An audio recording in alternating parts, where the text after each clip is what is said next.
Your ballot will have other local races and referendum questions as well. In Baraboo, the referendum question is asking for more money to maintain services. 27's Kodichi Lawrence has more on what you need to know. If you're voting in Baraboo, here's what you need to know about your ballot. There's a referendum question asking for a $2 million tax levy increase. It is to maintain the city's current level of service and to fund additional staff. As we all know, referendum questions can be confusing sometimes, so I spoke with the mayor of the city of Baraboo to break down what the money will be used for specifically if approved.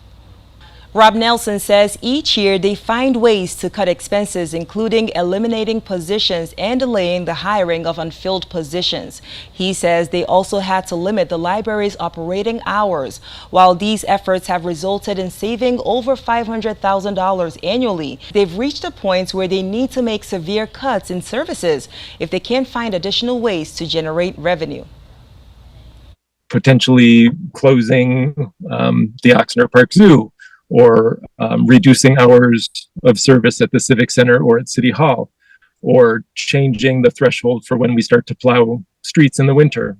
If approved, the property tax levy in 2025 will increase by approximately $2 million, establishing the new property tax going forward. Rob Nelson says the impacts depend on your property level. So it's about $200 per $100,000 of assessed value.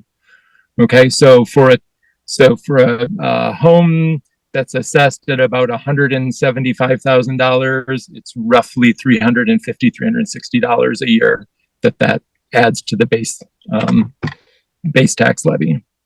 He says he understands inflation is happening to everyone, so it all boils down to the benefits of the services from the city versus what you can afford.